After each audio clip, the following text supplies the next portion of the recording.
Yeah, it's showing the screen, which is showing the screen, which is showing the screen, so it becomes like all like Inception, like whoa, trippy.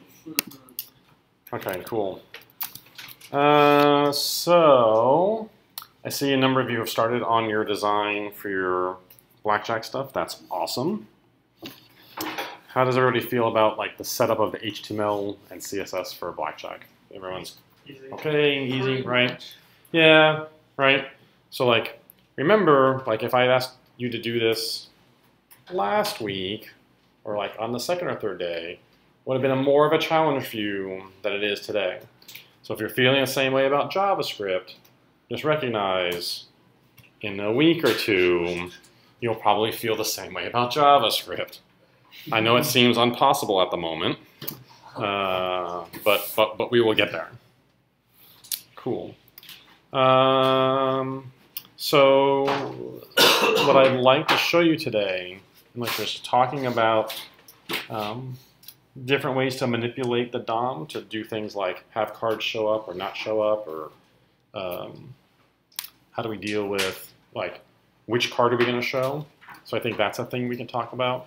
But I also want to cover any questions we have about what we talked about yesterday, or the approach to the game, or anything else that's kind of sitting in your mind today before you all disappear for the weekend to go work on this. I know some of you are going to get together as a team to work on this on Saturday. That's awesome. I think you're going to meet at your house, Alan. Is that what you're going to do? Yep. That's awesome. Also recognize you all can come in here and camp out, right? Bring a team lunch and hang out here and work, right? The space is always open to you, so that's also a possibility. Right? If you come out and hang out here, right, and there are students from past cohort, right, you can always ask them for some hints and tips and tricks because they've gone through this. Same thing with like the alumni Slack, right? Like if you get stuck and you can't find me or Mark or Jason for some reason over the weekend, like post in there like, hey, alumni, general, we're stuck, we're doing Blackjack. And everyone would be like, oh yeah, Blackjack. I feel you. Right, like right. This is a super hard assignment, right? It ain't easy. If it was easy, it wouldn't be the great learning experience. So, any questions? Things you want me to cover? Just one question about showing one of the dealer's cards and not the other. Yes. Okay. We'll talk about that. Okay, great. Yep. So showing a card versus not showing a card. Showing cards. Showing cards. 52 of them. Yep. And then what I had was getting the dealer to automatically being able to hit stand buttons. Yep. Cool. All right. Let's talk first about showing some cards. So we were just talking about this, like before class, about like there's going to be many ways of showing a card in the interface. There's no one right way of doing this. Right? You can be really fancy and have a nice visual. You can also just have like 2 of hearts text on the screen if you want. Right? How far you push down that rabbit hole is kind of up to you. Right? If you wanted something as simple as dealer hand, right, and it was an unordered list, right, an ordered list with an li that said 2 of hearts, right, and then ace of diamonds. Right. If you just wanted this, right, and maybe you have, right, that's a total of 13. Right, even if you just wanted something like this, cool, fine, all right, that's awesome, right? Doesn't have to be super graphical, right? The practice here primarily is the logic part of it, right? But for building off of previous skills and you want something to be fancy, right, and look super awesome, go for it. It's going to be a balance of your time between making something look really awesome and having it functional.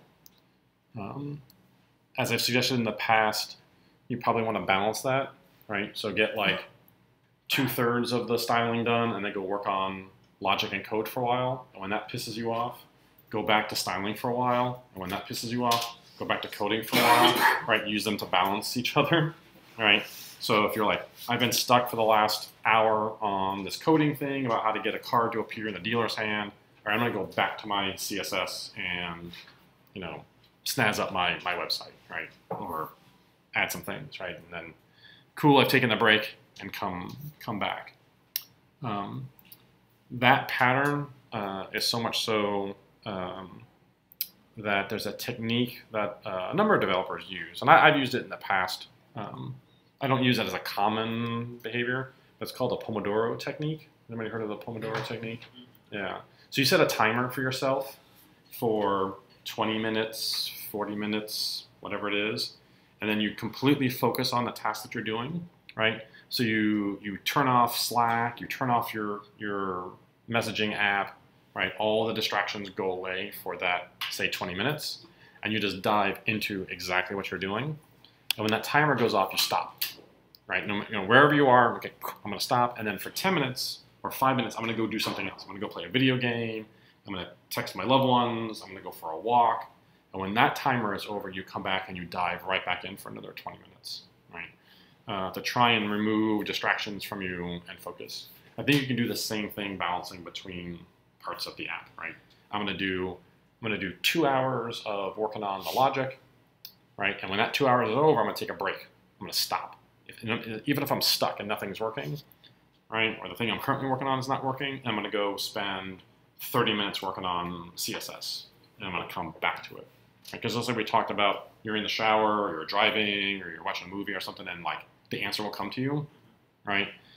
Those things are still being processed by your brain, even though you don't know it, while you're off working on the CSS. And you come back and you'll find like, oh, that thing I was stuck on for 30 minutes, I just solved it in 5 minutes after you switch back and forth.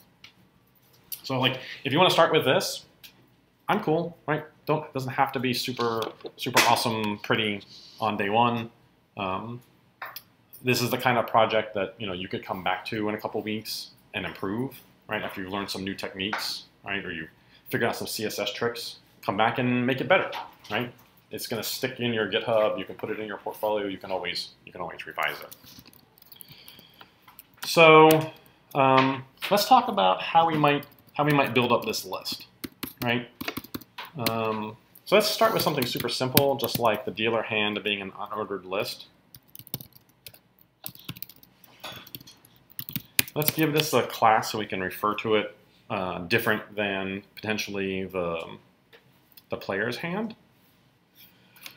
And what we'd love to do is, after we have this deck, so this is our code from yesterday where we made our deck and then we shuffled it, right? What I want to do is just pull a card out and put it into the dealer's hand, and then put it visually in the user interface. Right. So similar to how we had the Rochambeau variables and how we had our scoreboard variables, let's make a dealer hand array outside of our main so we can access it in multiple functions. And then we talked about the fact that once we have this deck,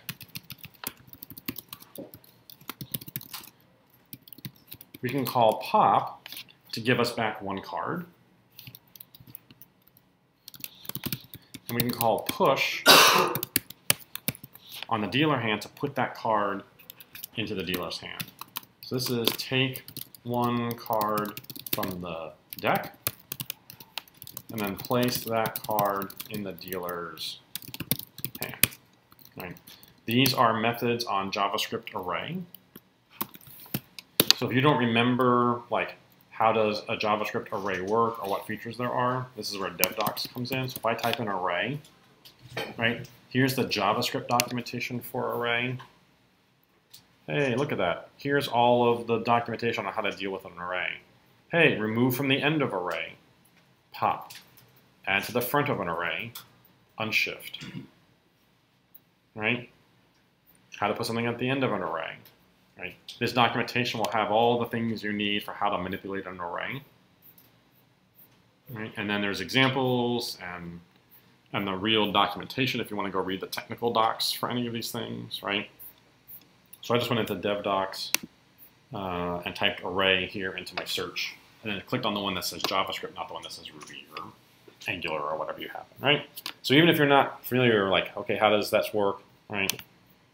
I bet we can even type like remove array, no, pop array pop, yeah. Right. So hey, how does array pop work, right? And here's a longer description, right? So this DevDocs for these kinds of things are going to be your friend. Get used to referencing and using these. So let's console.log the dealer hand is dealer hand. All right, so I just want to see at the end if in console I get the dealer's hand is an array of 1 element and it's got a diamonds, 2 of diamonds. So let's give him 2 cards. If we run this again, oops. So since I've already declared card, I don't need a let on the second one. So let's clear the screen on this again. So here's my deck. The dealer's hand is the 3 of hearts and the 2 of clubs. Right? But what I'd like to have happen is every time we generate a card and put it in the dealer's hand, I'd like it to show up here in the user interface. Right? What I'd love to have happen is have this say 3 of hearts, right, and 2 of clubs, right? Because those are the cards that got picked out of the thing, right? And if I run this again, I get different cards. I want those LIs to say different things. Okay, well, how am I going to build this dynamically? Well, a couple choices. I could make 5 LIs. Because if we play the rule like you can only hit so many times up to 5 cards, then you can fix these LIs and say class equals, let's say card 1 like this, right? Card 1, card 2, card 3, card 4, card 5. So now I have these built in. So I know here that if I say document query selector dealer hand, card 1, right? If I just console.log this, so I can see it in the interface, right? And here's card 1, right? But if I say card 2, right? Card 2 is here. Yeah. So we know that if this is the card, I can set the text content to something. Woot. Right? So let's make this card 1. But what if I just do this dynamically? Right? Let's generate an interpolated string. The something card dot value of face of card dot suit. Face of clubs. Oh, and it wrapped my code because the line is too long. let's do this again down here. So instead of card 1, this is card 2. The 7 of clubs and the ace of diamonds. If I refresh this, the 3 of clubs, the 2 of spades, the ace of clubs, the king of spades, right? So every time I run this, I'm getting different LIs, because I'm replacing the text content that's in there. So this will work, but the challenge with this approach will be when I deal the next card, I need to know which card I'm working with, right? So later on in the code, when I pull the next card, I'll have to have card 3, card 4, card 5. So I probably want a dynamic way of generating which one of these cards I'm dealing with, right? I don't want a hard code, fixed code, type in exactly which card I'm dealing with. I want a way to know which card should I be replacing that text content of, right? Can anybody think of a way that here I would know I'm dealing with card 1 and here I'm dealing with card 2, that I don't have the type of 1 and a 2? What thing could tell me here I'm working with the first card and something here I'm dealing with the second card? Yeah, so this is, we're building the selector. I want to build the selector dynamically based on how many cards I've dealt. Function. Yep, so we could use a function to figure out that, but what function on what element? What thing in our program is growing every time we pull a card? A dealer hand. So what inside of dealer hand would tell us how many cards we've dealt? Length. So if I ask for the dealer hand length, that will tell me which element I want to address. So let's do this. Let's get rid of some of these console logs that are in here.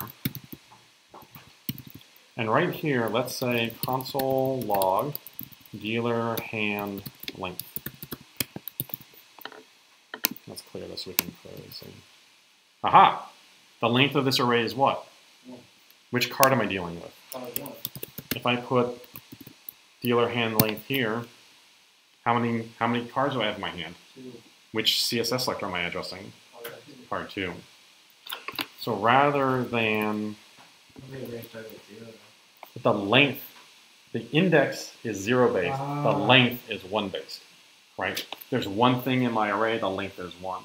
Its index is 0, right? This is what trips us up, right? The length is as you think of it, right? If there's 3 things in the array, the length is 3, but the index of the last thing in the array would be 2. This is the off by 1 error, right? The way humans count is natural. The way computers count is natural. But the way computers index is 1 less than the count, right? It will trip you up for the rest of your time being a computer programmer, I guarantee you. Unless you're programming in Lua, where like it works the way humans work. So let's turn this into an interpolated string. And then instead of saying 1, let's say dealer hand length. Hey, that still works. So what if, instead of hard coding this down here, we replace it with this dynamic code?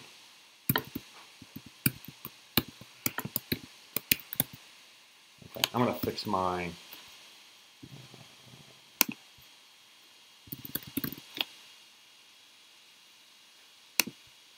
prettier.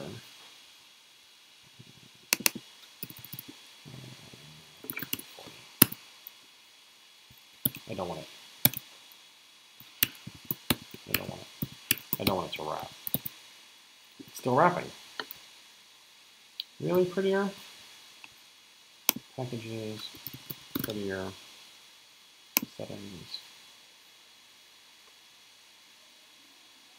prettier options, print with. Okay, so let's fix this so that we just say something like, let current dealer card is this. You would want that to be a constant? Yeah, I guess I could make that a constant. And then here, let's say current dealer Just gonna break this onto 2 lines. Still wrapping it. Oh well. So rather than make it a 1-liner, I'm just gonna put it on 2, and then I'm gonna get rid of this. And this is why I would make it a let.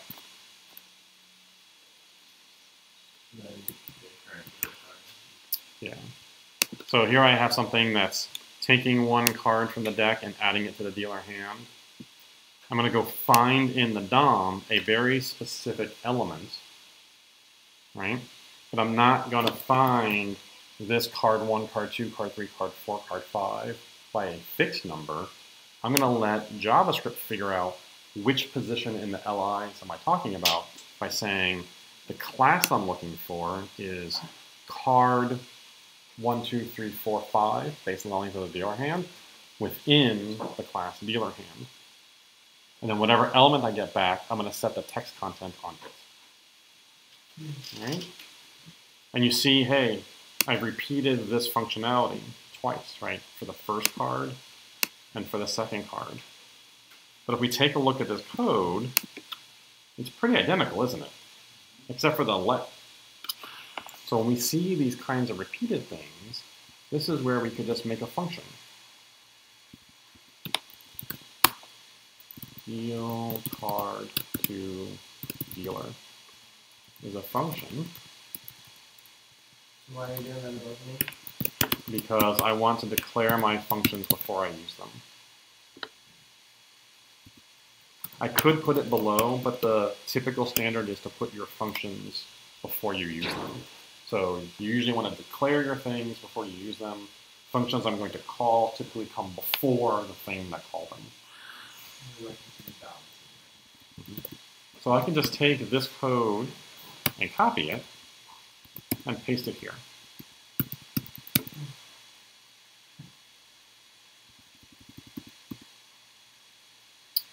What doesn't this like? What's it complaining about? Aha. So now it's complaining about my deck. So this deck that used to be inside of main now also has to be up here so it has access to it. So now I have a function that plops a card from my deck and adds it to the dealer hand. And you'll notice that nothing in here is referring to where that ends up in his hand. So down here, instead of this, I can say deal card to dealer once, deal card to dealer a second time, and remove this duplicated code. And this still works. That's why I say work on things repeated until you see the pattern, and then we can pull those things into a function. So now I have a function that, regardless of how many times I call it, right? There's the 3. Right now I'm doing, sorry, it was 2 times. Now I'm giving the dealer 5 cards, because I've called deal card to dealer 5 times. You want to make that stop at a certain value. Well, I'm only going to call it twice because the rules say when you start up, you deal 2 cards to the dealer, right? And then maybe I have another function that says deal card to player, right? And rather than push that into the dealer hand, maybe I push that into a player hand, right? So, for like the next turn, when more cards are dealt, like if somebody hits, would you, for that, set up a loop that would deal the card and then wait to listen before it triggers again? No. So let's. Is that a way to do it? Yes, but what's going to happen in JavaScript is you're going to learn that JavaScript is an event language, so we're waiting just for events to happen. So we don't have loops that inside wait for things, because it's impossible to tell JavaScript, hey, wait for this to happen and then don't do the rest of this work. So, for instance, if we had this such that we had a button, right, I'm going to write this. This is not how we would do this in real world, right? So let's say we had a button that said dealer hits.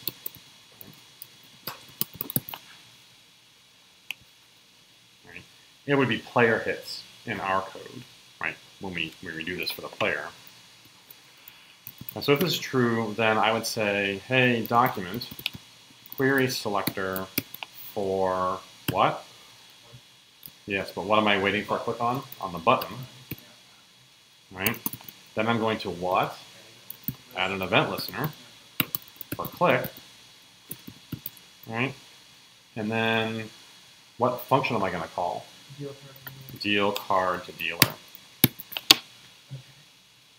Watch. Right? Every time I click this button, I'm going to call the function deal card to dealer. And that already does the work of popping a card off and putting that card in the dealer's hand. Say that again. Don't you want it to be not a button for the dealer though? Right. I would say if we were doing this for real, it would be for the player. Just as a demonstration, right? I'm showing you like how would it work to like add a card to a hand based on there being a button. Once I have a function that does that work, I can call it manually 2 times, or I can call it when a certain thing happens, event in the system. Yeah? Cool, huh? So these are the kinds of things you're going to start working out as you work through your app, right? Like just a small example of how you deal something to the dealer. So a very similar thing for dealing to the player. Let's talk about doing this such that these are images rather than text. So, Justin, I think you found, yeah, right, all of these cards, right? So, I'm just going to put all these files. I'm just going to move all these files into my dev. I'm going to move all these into my project. You could just drag these in Finder. We don't have an images folder. So let me make an images folder real quick. Oh wait, I do have an images. Oh, public images. I'm just going to move all those images in here, right? Here they are. 2C, 2D, 2D. Okay. So now I've got a couple of challenges, right? I'm not just adding some text content to this, right? So we're lucky that the LI has an attribute for text content that we can manipulate, but it doesn't have an attribute for image content, right? So we would want a way to have these things be a list of something where we can set the image. We know that we can make an image tag that references something. We also know that we can set the background image on something. What am I going to do first before I do this? Let me add and commit. Yeah, public.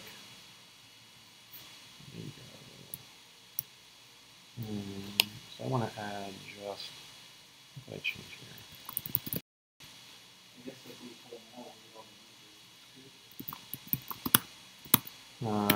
But I'm just going to add just the index. I'm not going to add those images just yet. So I want to commit the work that we did, but not the images that I moved. Deals cards to the dealer. Cool. So, right, I've got all these images, and I want to be able to reference them somehow. So I could do this by using image tags, but I could also do this by referencing background image. So let's play with the background image style. So if that's true, then I probably don't want this to be a UL, because I'm not really going to use the UL and LI style.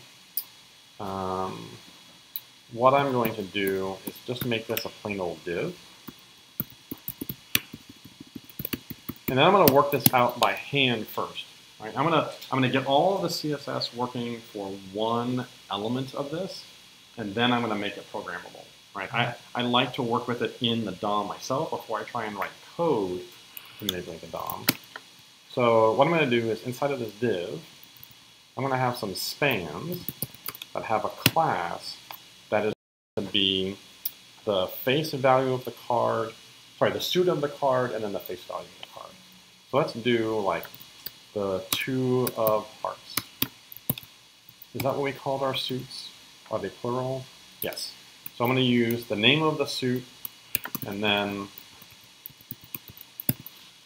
the value, right? And what I want in my CSS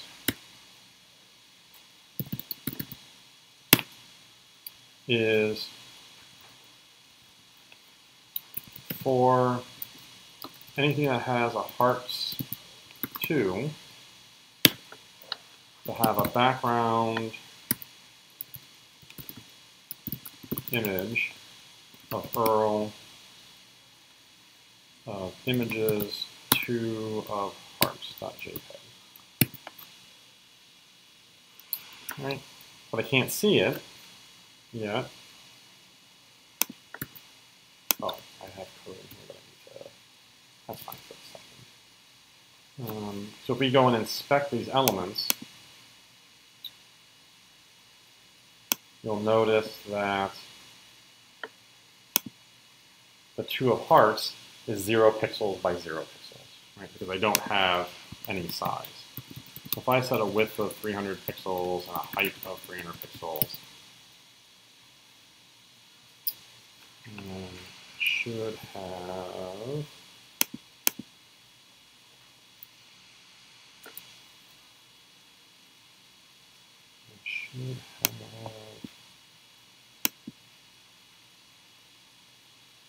it's showing up. Why doesn't it show up? So here's my 2 of hearts. Let's shrink this down so I have more space to see the inspector. Here's the image.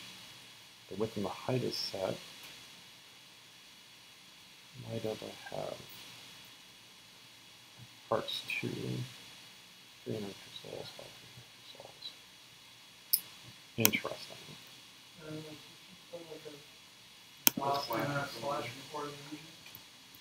I don't think that's the challenge.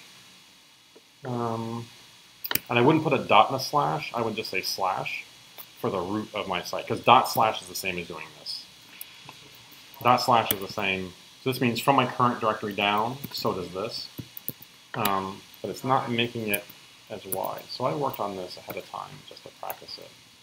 So what is different here? Ah, okay. What if I display line block? There we go. Okay. So I'm going to use a span because I want them to all be in a row, but I have to tell my spans that they are going to be inline block. So they kind of behave like block elements where I can control their size. So inline block are inline elements that I can treat in a block style where I can control their width and their height. Right? So without inline block, you can't control the width. I can't control the width and height of a span. Yeah. So these images are really big. I would like to be able to control the size of these images so that I maintain the aspect ratio. So if I figure out what the size of this image is, right? I was using new stuff bucket with I was using 100.85 width and 146.28. Yeah, so the images are a particular size. So I like one of those. let's see how big that is. So 2 of hearts is 1056 pixels by 691 pixels. Right? So I would like to be able to specify the width and the height of these. Let me show you some cool stuff. So did any of you go to last night's front-end meetup? So they talked about CSS variables. Remember I said like we can have variables in CSS? So this is how you set a CSS variable. I'm setting a CSS variable called aspect ratio, and I'm making it equal to the height divided by the width. I can also do it the other way, width divided by height, if I wanted to. Right, so I know that these images are 1056 pixels by 691 pixels. So this gives me a ratio of how tall to how wide this is. And then I can use these variables here instead of fixing a width and a height. So I'm going to say the width is 100 pixels, and then the height is going to be whatever the aspect ratio is, so that ratio of width to height times my width. So this is setting up a calculation, and this says go get the variable that is aspect ratio and multiply it by 100 and give me that as my height. Why would you want that? I'll show you why. Background, size, contain. There's my image. Now, if I just change this 200, now it's twice as big. And if I make it 50, right, so I can now make these whatever size I want them to be. Yeah, and I don't have to guess. Right. Yep, so you don't have to guess or get out your calculator and figure it out. So there's the 2 of hearts. Let's put in the 9 of clubs. So let's duplicate this. Make the 9 of clubs, except let's make this the 9 of clubs. Right? So you can imagine we're probably going to repeat a whole bunch of stuff, right? So I don't want to repeat anything. I want to set all the generic stuff on one class and have a second class for the specifics. So we really haven't done this much. But what if we added another class called card? So now each of these spans has 2 classes. And we talked about the fact that an element would get all the styles of multiple classes. So since we have a class card, I can take all of the generic stuff,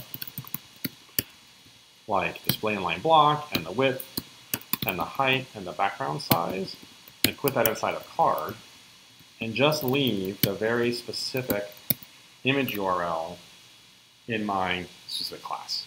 So then we need 52 yeah. of these. Okay. Yep. So you just have 52 of these different classes, referencing the images, and then you're done. So cool, right? I could continue this pattern. Well, it doesn't matter what the order is. No. Or it's going to come in order. It's not going to like 2 come before 3. It's going to go to 2. Yeah. No, I can. They're going to be in whatever order they appear here in the DOM, right? So I've got. So now what I want to be able to do is I want to be able to generate this in my code, right? And I want to be able to add this span every time a card is clicked. So we're still going to have this code, but this is going to change now, right? This is finding an existing element in the DOM and changing its text content. That's not what we have here. We want to be able to add these spans. Now I could put 5 of these spans in here and just change the class. Let's try that first. That's kind of neat. So what if I just put, let's see, 1, 2, 3, 4, one more, right? So here's 5 spans in here that don't have anything, right? They're just taking up space. But now I want to modify. Now I want to modify the class that's on it to tell it which card it is. Right? So I also now still need my card 1, 2, 3, 4, 5 for this style. So card is just my class that's going to give me the styling, and card 1, card 2, card 3, card 4, 5 is used for finding it. But rather than set the text content, I'm going to add something to the class list. Right? So I'm still finding this card, but rather than change the text content, what do I want to do? I want to add something like hearts 2 or clubs 9. Right? So this is a class that is what? It's the card suit dash the card face. Now, unfortunately, I got to finish all of these. So let's fake it out. Let's temporarily say the card suit is, what did we have in here? Hearts. Let's set the card face to a 2. Right? So normally, this would be the random suit and card. But since I don't have all 52 of those classes listed, I'm going to fake it and say, hey, whatever card you picked out, you really have the 2 of hearts. Right? If I went through here and copied and pasted this and made all of my suits and all of my cards, then as I'm adding a card, I'm still finding that card index in my list of cards, and then now adding a class rather than changing the text content. As soon as I add that class, right, this background image will apply. Or if it's the 9 of clubs, this background image will apply. I know, and now I know which card I have. Right? And if I duplicate these 50 more times and make the right clubs of 1, clubs of 2, all the way up to ace or king, right? Then I will have all of the styling done for a dynamic card. So there's another way of doing this. Let me add this. Yeah. So this is the whole part of like following the logic. So let's get add public index HTML and public screen CSS and main.js. This is using CSS styling for images. Cool. So there's one more way of doing this. You know what? I'm going to add all these images. How much is that going to add to our repository? Yeah, whatever. Doesn't matter how many. It kind of does, but Why is that? oh, you just don't want your repository to be too big, right? People download. Yeah, I mean, this means every time you clone it, you're downloading 31 megs of stuff. That's not bad. So now when we get pulled with the images with it, we're gonna have to So, because we're going to change this around a little bit in a second. So now what I'd like to do is show you a way of doing this where you don't have any of the CSS or the styling or any of this. We're just going to use images. Just going to use images, right? So if we got rid of all this and we didn't have any of this, right? And if here inside of this we just had an image tag where the source was images 2 of hearts.jpg, right? We would just have this. We'd have to work on the sizing. So let's get our sizing back. Is that going to constrain the size? It is not. So let's say card image is this. Okay. So we're just gonna set some CSS on our card image. Right. So here's the 2 of hearts, and inside of here, let's put the 9 of clubs. Right. So now all I'm doing is I'm adding an image, right? And we know that images can directly access the paths of it, right? So I don't have to have anything repeated here in my CSS as long as I generate the correct image tag. So here, rather than modify the class list or modify the text content, we're actually going to add new DOM, new elements to the page. We're going to dynamically create this image and insert it into the DOM inside of this span. Right.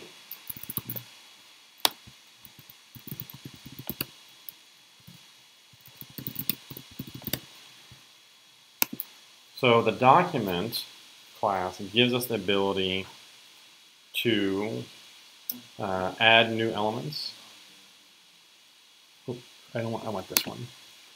allows us to create new elements in the DOM.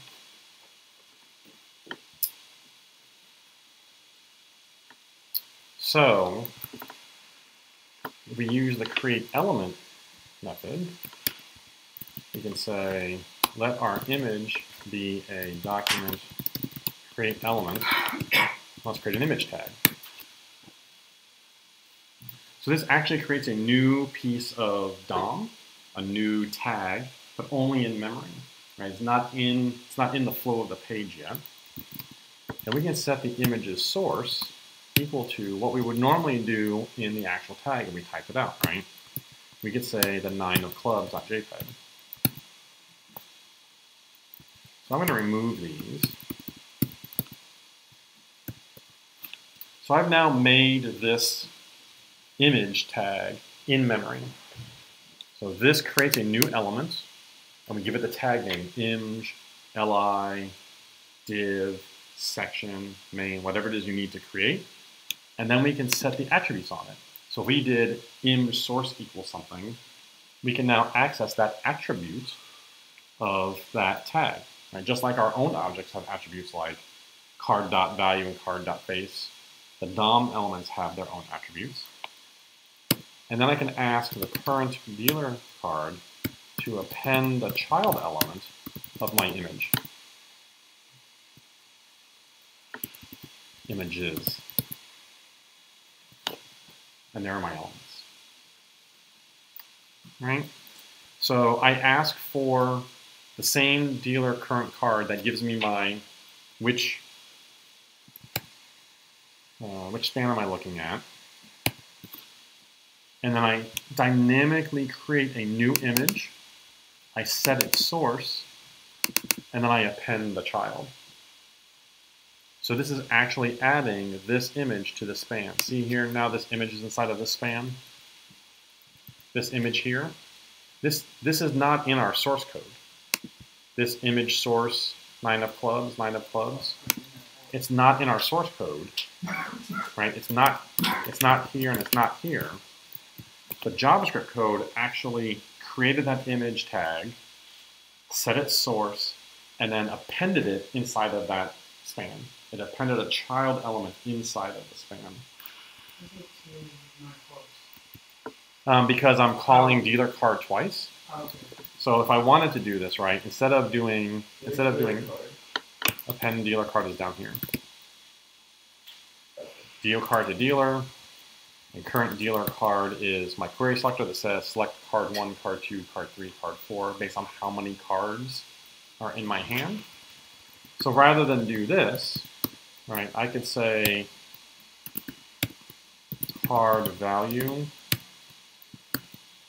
and card soup. Oh, sorry, we want card face. Right? So now it's looking for Q diamonds. So if I just name my files, if I just go into here, my images, and rename these. You could do the array object. Just short of the B. Yes. Yes. If I shorted, yeah, either I can rename the files or I can change my. I can change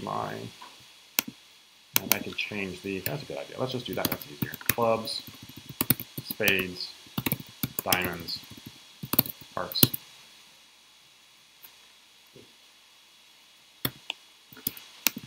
It's a pretty good hand. Yeah, that's way easier than, right? Yeah. Instead of naming 52 files. Good. Oh, hey, look at that, double aces, right? Killing it, like usual. Yeah. So, right. So now I've dynamically added these images to the page, right? So I didn't have to do a whole lot of CSS. I just needed something that would give me a size of the image, right? And in my JavaScript code, I say give me this span if I have one card in my hand. Give me this span if I have 2 cards in my hand. Give me this span if I have 3 cards in my hand, so forth and so on. And then I say, hey JavaScript, go make me a new image tag. Just give me one in memory, please. And by the way, the source for that image is going to be in my images folder. I want to refer to the face value of the card and then the suit. So that's 2 of spades, 9 of clubs. And then once I built this, append it to the span. So get the span with the class card dash length card dash with the class having card dash x, where x is how many cards we have. So with the first card, it is card dash 1. And for the second card, it is card dash 2, so forth, and so on. Make a new image tag in memory. Tell that image tag where its image is. We do this dynamically based on the face and the suit. Push that image tag into the span as a child. I did not. I still have them here. Right? And now that I have these as spans, I really could probably do these as divs.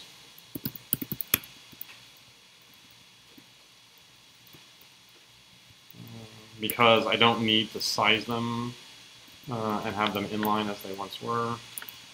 And I could probably go back to these being divs, and that would get rid of my inline block weirdness. And then I could say dealer and display flex. Justify content space around. Something like this. Right? As I say, like, there's going to be a dozen different ways of solving this. Hey, look at that! I hit. Right? There are my cards. Right? I don't even have to. Let's do this. So this is adding images dynamically. Dynamically means to be Dynamically means via code. I'm adding them dynamically based on the code is doing that work. So what if I don't even want to have all of these divs here? Let's do it with an empty dealer hand object. And now what I can do is I can add this image. I don't even need this. Let's just make a new image. Const dealer hand document query selector dealer hand. Let's get the dealer hand.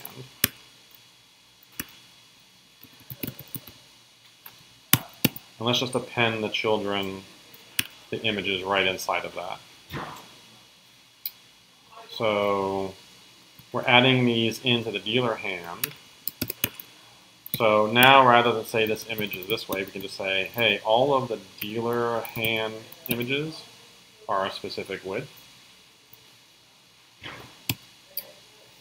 And we should have images showing up.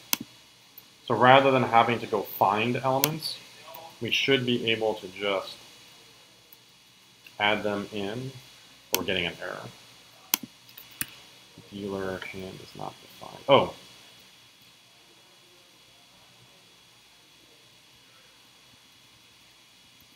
Oh, because I can't reuse this variable. This is why. Let's call it dealer and div.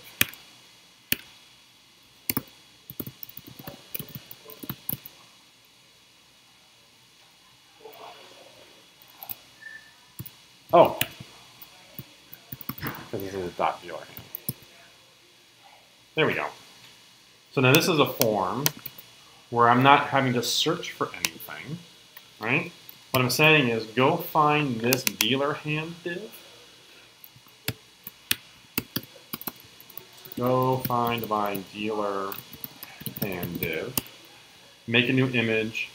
Tell the image tag and push that image tag into the div as a child. So I don't even need any pre-baked elements. I'm going to build them as I go, right? So let's watch that dynamically.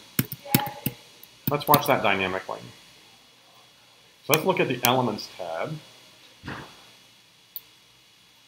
close this. Let's make this bigger. So see how the dealer hand has no elements? When I click dealer hits, we're going to pop a card off of our deck. We're going to push it into an array. We're going to go find this div. We're going to build a new image. We're going to set its source and insert it into this div. Watch this div right here. Did you see it flash? Because now there's an image inside. Now if I click it again, there's a second image inside. Now if I click it again, there's a third image. 4, 5, 6, 7, 8, 9, 10, 11. I'm going through all the cards in the deck, right? So what's slightly better about this approach? Yeah, not stuck at 5, and there's way less to do. Right? Let's put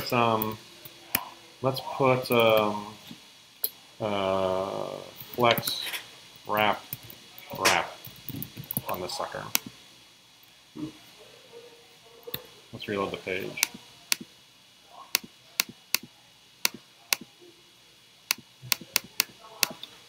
Right? Now I have a way where I can deal an infinite number of cards, well, 52 cards, to the dealer. Right? So these are all different ways of solving this problem. Right? Some have better pros and cons to others. It's just up to you which one you want to play with. All of the code is committed, so you can go back to those commits and see how these things work. Try them out, see how they work. Even if you just start with the text in a ULLI, fine, happy. Whatever approach you want to try and play with works for me. Right? So we would probably have something very similar for the player, dealing cards out to the player, except they would go into a different variable and have sort of different rules. Right? So yeah, they're all coming out of the same deck. Right? So if we needed the dealer to have a card face down, right? Maybe we would have a different class on the cards that are down and change their style, right?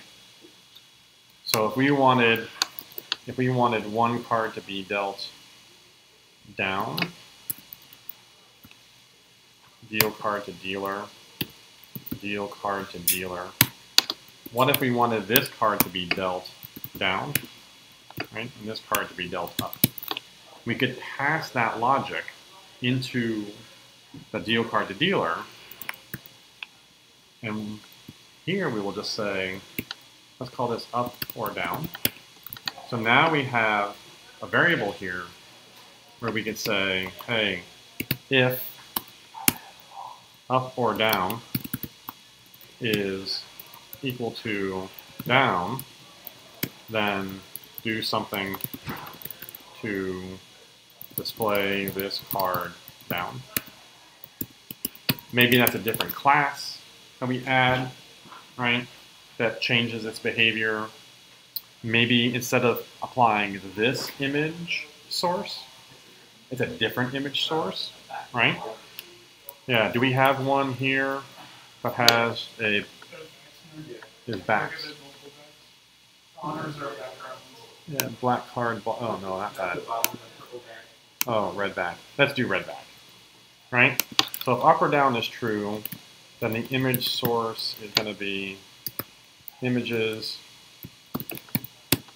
red back.jpg.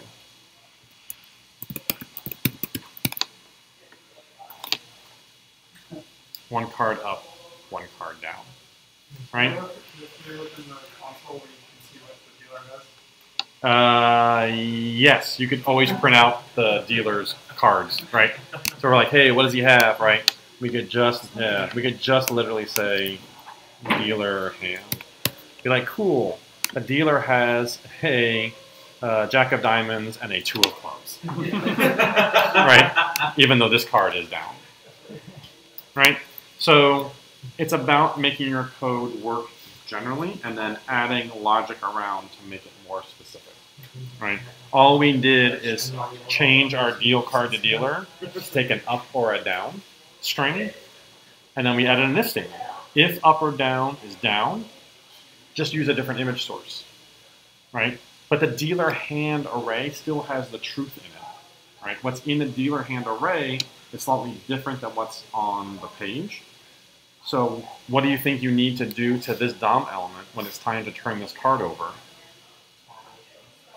Toggle the image source to the real value of that card, right? So if we did that, right? If we found this element, let's just do it here. Let's just do it here in the DOM, right? If we find this element, right, it's $0, right? Right, just to prove that that's right. So this is just using Web Inspector, right? But if we say the source is images, the two of clubs, right? But we know that this is images. Let's go get the card. Card equals dealer hand of what? 1. Now if we say, using the same logic, it is what? It's right here in the code. Card face, card suit. Oh, it was already the two of clubs. Cool. Let's reload the page. Let's find that element again. Here it is. Let's go find the card. 3 of diamonds, right? So because we're building up this array that remembers the truth, but we're putting in something in the DOM, we know that if we can find that element, we can manipulate it, right? We can add a class, take away a class. We can change the image source to the back graphic or to the actual truth of the card. We have to set that to an event, like when you click toggle the upside down Yeah. and hide the next. It would probably be when the user hits stay. That's what I was thinking. Yeah. So on the event handler for when the user hits stay, the very first thing we do, if we go back and look at our description, says reveal the dealer's card, right? And then the dealer goes through the logic where we deal until he's done. Mm-hmm. Yep. Yep. Right. So we're starting to build the elements that we need in order to have the rest of the logic, right? So I will commit all this code. Feel free to use this, right, to then work on using some of these techniques to build the player's hand and work on hitting and staying, right? What we don't have is a way to compute the value of the hand. So maybe a thing to start with is, as the user is adding cards to them, have somewhere on the screen where the user's card value, their hand value is shown, right? You're adding up the value of their hand. So if we were going to go through the user's hand and compute a total, what kind of tool do we have to use for that? If we're going to go through the user's hand, eventually we're going to have a player's hand. What technique do we have for going through an array for each? Yeah.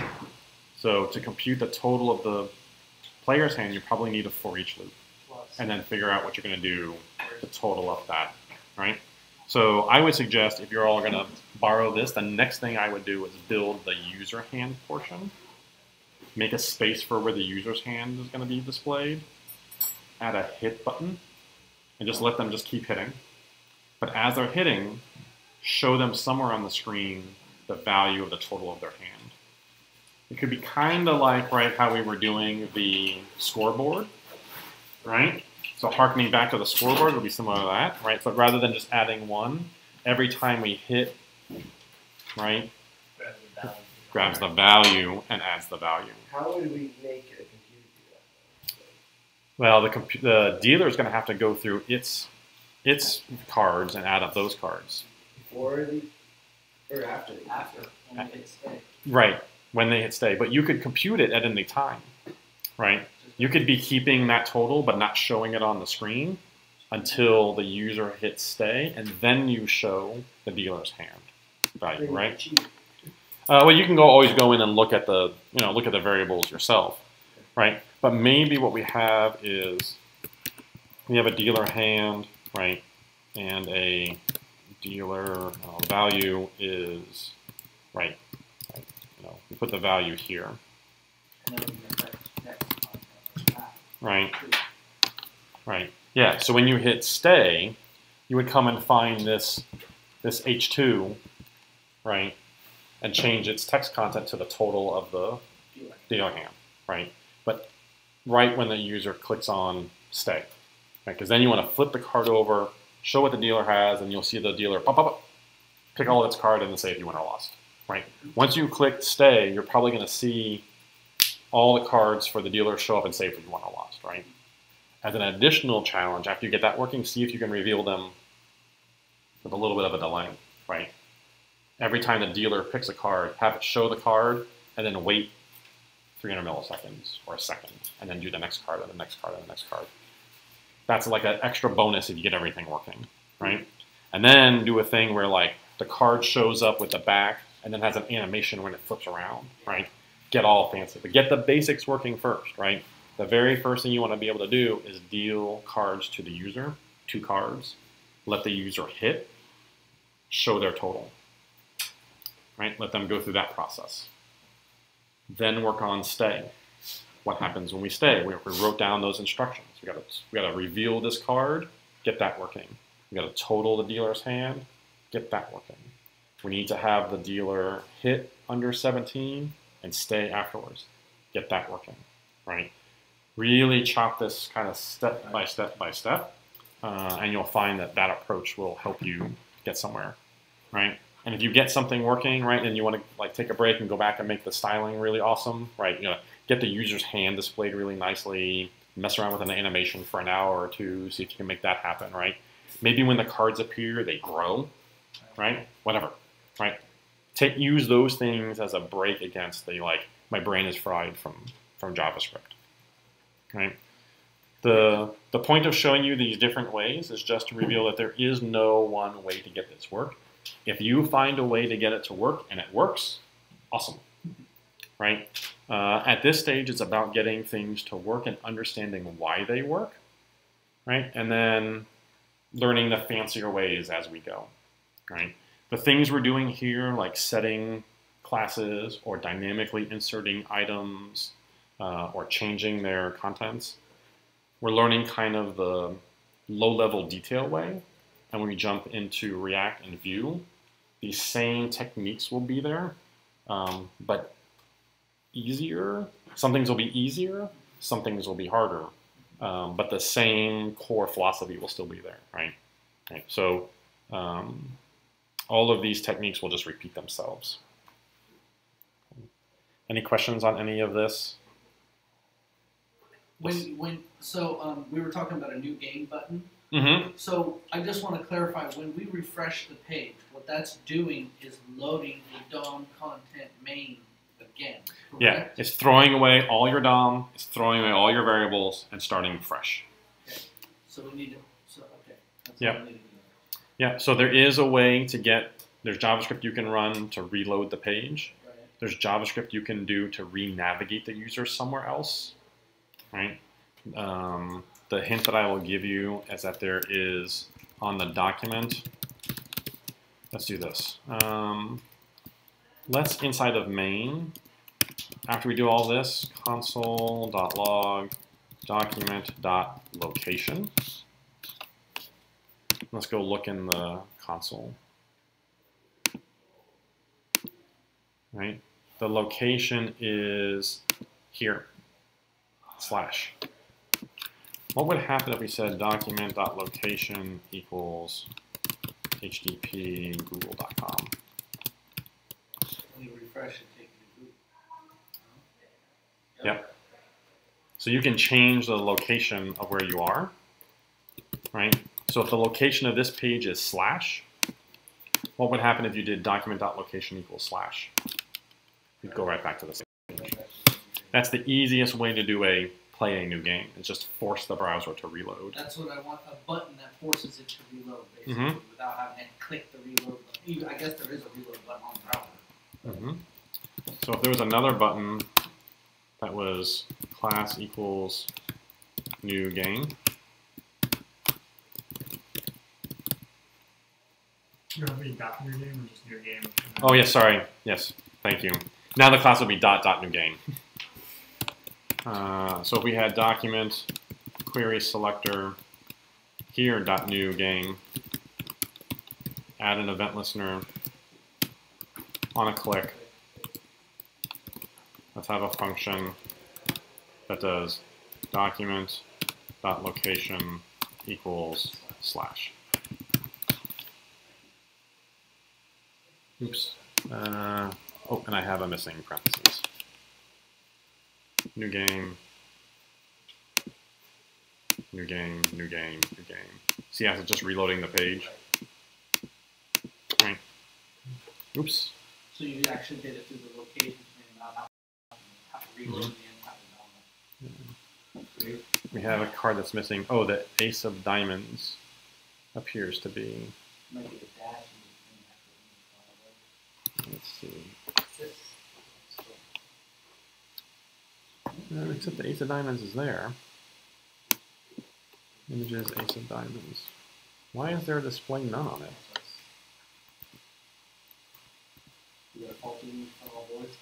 That was interesting.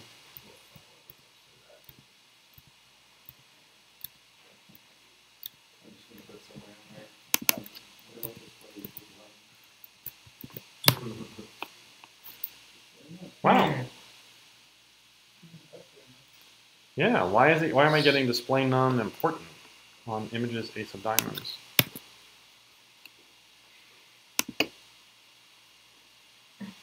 What? Yeah. It's there. The ace of clubs. What? 10 of clubs. Oh yeah.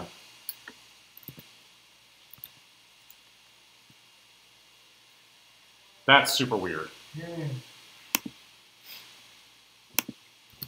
Oh, you know why? It's so funny.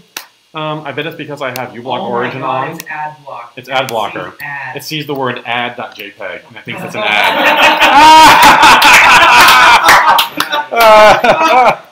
Oh, that's awesome. Oh, yep. I never would have figured that out, ever. That's awesome, I heard. Did you hear that? The ace of diamonds.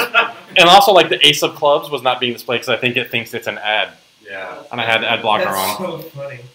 The only way that I knew is I saw here in my browser. Let's see if I can get the request block. Yeah, the request block. Come on, do it again. Come on. I can force it to happen. That's so funny. I would not have imagined that. Ace of diamonds. Yeah, I got this like blocked by clients. That's so funny. And that told me that it was my uBlock Origin. Because it's an ad. Oh, that's so In case funny. you ever wondered how ad blockers work. Yeah, Totally, you can't circumvent it. yeah. Oh, that's so funny. And that we all train. That is so funny. Cool. So I would say for this afternoon, before we go do social and whatnot, work on building the player hand. Work on dealing 2 cards to the player. Work on showing the total value of the player. Work on hit. So every time you hit, you should be saying, hey, the value of your hand is 15, it's 17, etc. Then work on stay and build your stuff that way. Feel free to use the image style, the background image style. You're going to find that different versions of those are going to help you with like your fancy CSS. Having an image style here might make it a little bit harder to do some of the things you want to do, like if you want to add animations or something, then maybe the background style is a little bit easier, right? Make something that works first, right? Get things working. You can always like add and commit and push that, and then work on fancy stuff. Can I see the CSS for the aspects where you put in the weight? Yeah. It's in when we get full. Yeah. The calc. Yeah. So I make a variable called aspect ratio. Oh, it's down here. So I want to take the aspect ratio and multiply it by the width. So the reason why I did height divided by width is, so if this is 1056 divided by 691, if I multiply this by 691 again, I get 1056, right? So, bless you, width over height, bless you, right? So, right, programming isn't always mathematics, but sometimes it is. Right, if I have width over height, right, I multiply this again by height, right, this cancels this, and I get the width again. So if this is 1056, and this is 691, if I multiply again by 691, I get 1056, the original width and height. But if this is half of that, let's go 350, right? This 350 over 691 becomes 1/2, so I get 1/2 of 1056, right? So kind of going back to like high school algebra, we bring that back a little bit. That's okay. It's the aspect ratio times 150. Yep. So the calc says the thing inside the parentheses, please make this a calculation. The var says, hey, go get this variable. The variable is 1056 pixels divided by 691 pixels. And I'm just using this to pull directly from the width and the height of that image. Or sorry, the height and the width of that image. Yeah. Yeah, you could totally just use the calculator, right? And say 1056 divided by 691, and then copy that to the clipboard and paste it as pixels.